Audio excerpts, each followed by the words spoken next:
जरा सोचिए, आप किसी बड़े काम के लिए आगे बढ़ते हैं, लेकिन जैसे ही पहला कदम रखते हैं, डर आपके कान में फुसफुसाता है। अगर असफल हो गए तो, लोग हंसेंगे तो, ये बहुत मुश्किल है, मत करो। यही डर हमारी सबसे बड़ी कैद है। डॉक्टर जोसेफ मर्फी कहते हैं, डर कोई बाहरी शक्ति नहीं, बल्कि हमारे अपने अचेतन मन की बनाई हुई छाया है। और अच्छी खबर ये है कि अगर अवचेतन ने डर को पैदा किया है, तो वही अवचेतन इसे मिटा भी सकता है। नमस्कार, स्वागत है आपका द रीडिंग लूप पर, the power of your subconscious mind, Joseph Murphy. पिछले अध्याय 18 में हमने जाना कि आदत हमारे अवचेतन मन का कार्य है।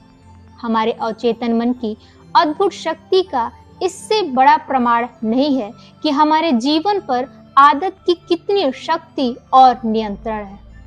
हम आदतों के गुलाम होते हैं। हमारे पास चुनने की स्वतंत्रता है। हम अच्छी या बुरी आदत को चुन सकते हैं।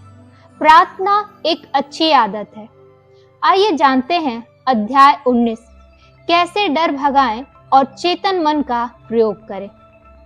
हम इसमें यह समझते हैं कि डर असल में हमारी कल्पना की देन है, और जिस तरह यह डर हमारे अवचेतन में जन्म लेता है, उसी तरह हम अपने चेतन मन की शक्ति का प्रयोग करके इसे जड़ से उखाड़ सकते हैं। जोसेफ मर्फी बताते हैं कि उनका एक विद्यार्थी व्यावसायिक सम्मेलन के वार्षिक समारोह में भाषण देने के लिए आमंत्रित किया गया, जिसे 1000 लोगों के सामने भाषण देना था। वह इस दहशत में था कि वह इतने लोगों के बीच कैसे भाषण देगा। वहां पर उसे उस विषय के बहुत सारे विशेषज्ञ हैं। आइए अब हम जानते हैं कि उसने अपने डर पर कैसे विजय पाया। कई रातों तक वह लगभग 5 मिनट तक कुर्सी पर शांति से बैठकर उसने खुद से धीरे से, शांति से और सकारात्मक तरीके से कहा, मैं इस डर पर विजय पाने वाला हूं। मैं इस पर अभी विजय पा रहा हूं। मैं संतुलन और विश्वास से बोलता हूं। मैं शांत और आरामदेह हूं। इस तरीके से उसने मस्तिष्क के एक निश्चित नियम से कार्य करवाया।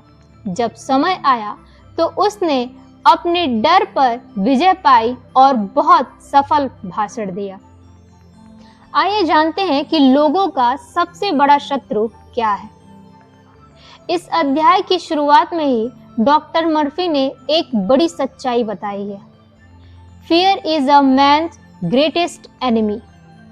डर इंसान का सबसे बड़ा दुश्मन है, और अगर हम इसे समझ ले और अपने अवचेतन को सही दिशा में प्रशिक्षित करें, तो यह दुश्मन भी हमारे लिए सबसे बड़ी ताकत बन सकता है।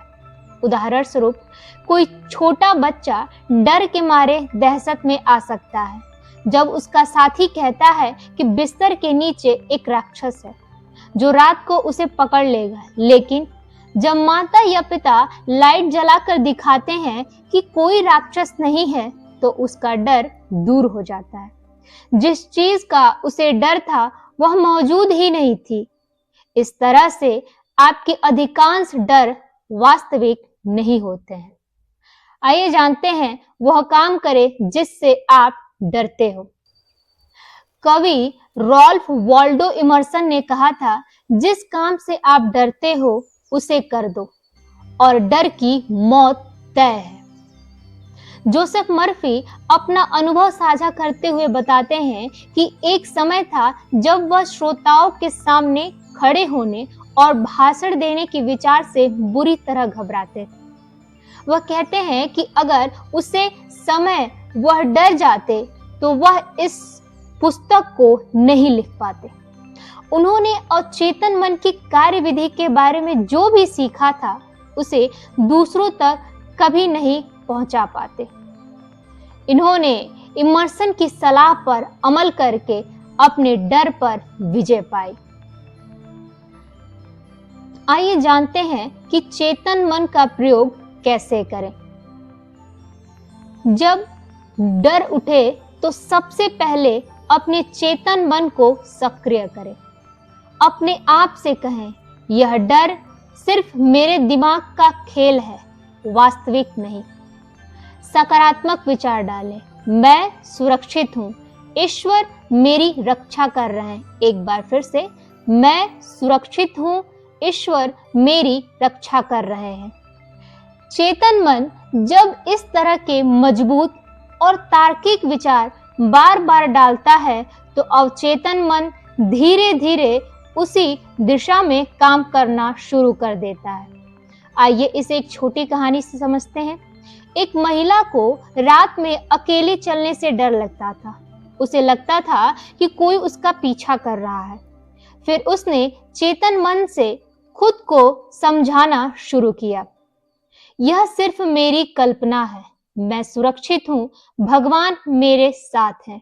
एक बार फिर से, यह सिर्फ मेरी कल्पना है, मैं सुरक्षित हूं, भगवान मेरे साथ हैं। धीरे धीरे उसका अवचेतन इस आदेश को मानने लगा और उसका डर खत्म हो गया। इससे हमें यह सबक मिलती है कि जब डर आए, चेतन मन से तुरंत सकारात्मक और तार्किक विचार डालें। आइए जानते हैं असफलता का डर। जोसेफ मर्फी बताते हैं कि अक्सर उनके पास यूनिवर्सिटी के विद्यार्थी आते हैं। उनमें से ज्यादातर की एक ही शिकायत रहती थी, जिसे हम परीक्षा में भूलना कहते हैं। वे सभी जोसेफ मर्फी से एक ही बात कहते थे कि परीक्षा से पहले मुझे सब याद रहता है और परीक्षा के बाद ही सारे जवाब याद आ जाते हैं, लेकिन परीक्षा हॉल में मेरा दिमाग बिल्कुल खाली हो जाता है। जोसेफ मर्फी कहते हैं कि अवचेतन मन के एक प्रमुख नियम में निहित है, वही विचार साकार होता है जिस पर हम सबसे ज्यादा ध्यान केंद्रित करते हैं। इन विद्यार्थियों के साथ जोसेफ मर्फी की बातचीत करते समय पता चला कि उनका ध्यान असफलता के विचार पर सबसे ज्यादा केंद्रित होता है। परिणाम स्वरूप उनकी अवचेतन मन असफलता को साकार कर देता है। असफलता का डर और अस्थायी भुलक्कड़पन लाकर असफलता उत्पन्न कर देता है। आइए जानते हैं कि जोसेफ मर्फी ने अपने पानी के डर को कैसे खत्म किया। जोसेफ मर्फी बताते हैं कि जब वह 10 साल के थे तो अचानक एक स्विमिंग पूल में गिर गए। उन्हें तैरने नहीं आता था। उन्होंने हाथ पैर हिलाया, लेकिन इसका कोई फायदा नहीं हुआ। उनको लगा कि वह डूब जाएंगे। वह जब सांस लेने के लिए मुंह खोलते तो मुंह में पानी भर जाता।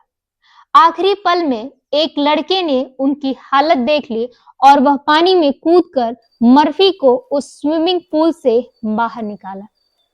यह अनुभव जोसेफ मर्फी के अवचेतन मन में उतर गया था। परिणाम यह हुआ कि वह वर्षों तक पानी से डरते रहे। एक समझदार बुजुर्ग मनोवैज्ञानिक को उन्होंने ये सारी बातें बताई।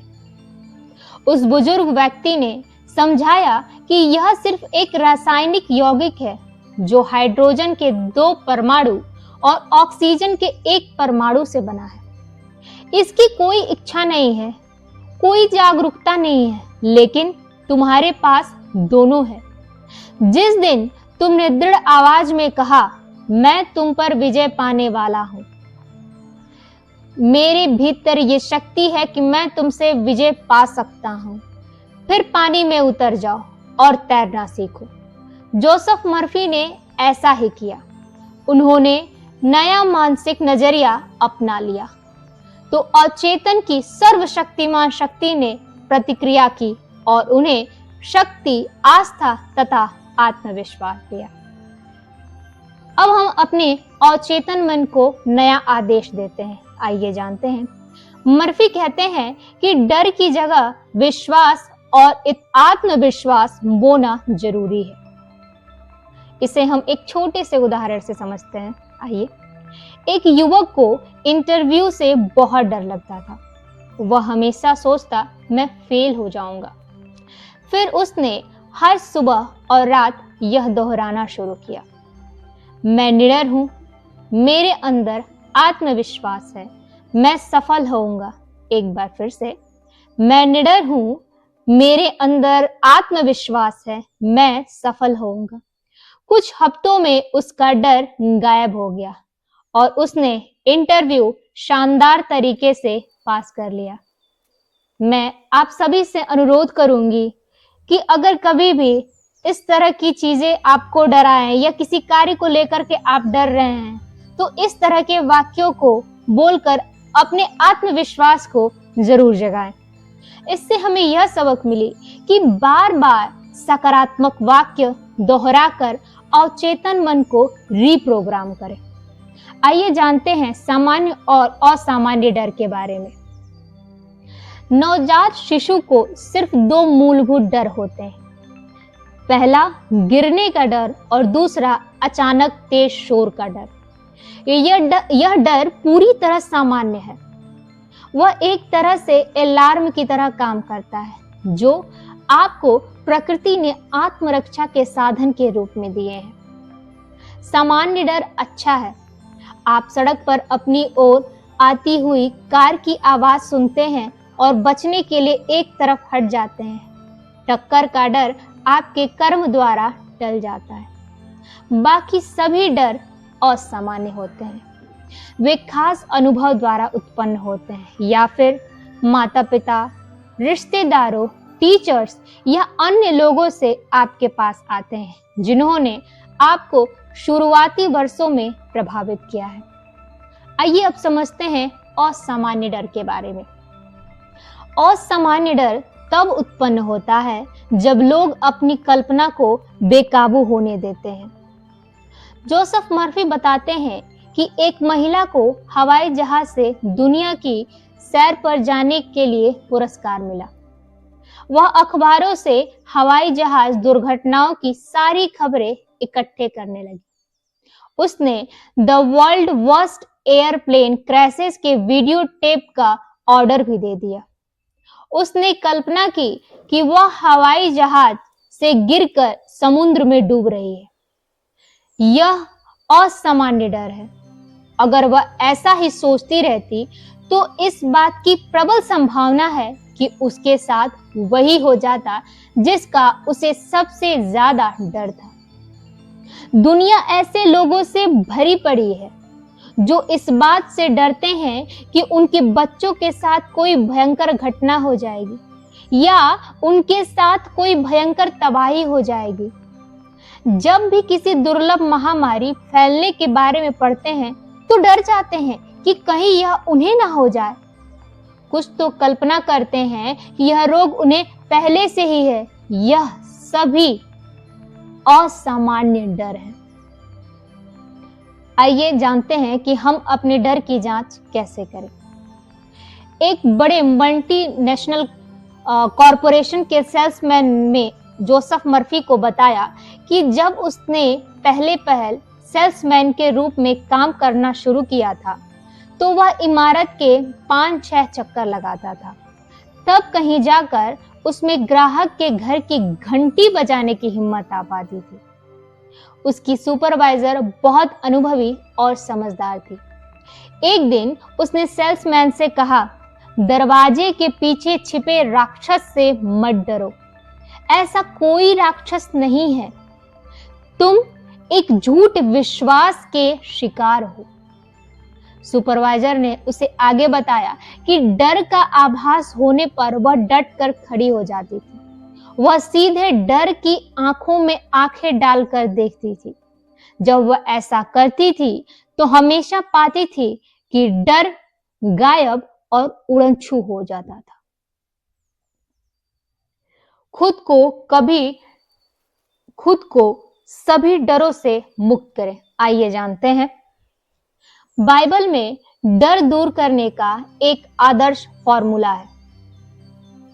मैंने ईश्वर को चाहा और उन्होंने मेरी बात सुनी तथा सभी डरों से मुक्ति दे दी। ईश्वर एक प्राचीन शब्द है जिसका अर्थ है कानून, यानी आपके अवचेतन मन की शक्ति। इसे हम एक छोटी कहानी के माध्यम से समझते हैं। एक महिला गंभीर बीमारी से ग्रसित थी। उसे डर था कि वह बच नहीं पाएगी, लेकिन उसने रोज प्रार्थना करनी शुरू की और अवचेतन को यह आदेश दिया, भगवान मेरे भीतर की शक्ति को जगा रहे हैं, मैं स्वस्थ और सुरक्षित हूँ। भगवान मेरे भीतर की शक्ति को जगा रहे हैं, मैं स्वस्थ और सुरक्षित हूँ। कुछ ही महीनों में उसकी हालत इतनी सुधर गई कि डॉक्टर भी चौंक गए। इससे हमें यह सबक मिलता है कि ईश्वर पर विश्वास डर को मिटाकर आत्मबल देता है। डॉक्टर जोसेफ मर्फी कहते हैं कि डर केवल उतनी ही ताकतवर है जितनी आप उसे शक्ति देते हैं। अगर आप डर को अपने विचारों से पोषण देंगे तो वह दानव बन जाएगा, लेकिन अगर आप अवचेतन को सकारात्मक आदेश देंगे तो वही डर हवा में घुल जाएगा। याद रखिए, डर से भागना डर को बढ़ाना है, डर का सामना करना डर को हराना है और विश्वास रखना डर को हमेशा के लिए मिटा देना है। आज से अपने मन से कहिए, मैं निर्भय हूं, मैं निर्भय हूं, मेरा अवचेतन मेरा साथी है, मेरा अवचेतन मेरा साथी है, मैं किसी भी स्थिति में विजयी हो सकता हूं, मैं किसी भी स्थिति में विजयी हो सकता हूं। और देखिएगा, आपके जीवन से डर ऐसे गायब होगा जैसे अंधेरे में दिया जलाते ही अंधेरा गायब हो जाता है। अगर आपको यह बुक समरी अच्छी लगे तो इसे लाइक, शेयर और सब्सक्राइब कीजिए और अपने सुझाव कमेंट में जरूर साझा करें। द रीडिंग नूक मिलते हैं अगले वीडियो में, तब तक के लिए धन्यवाद।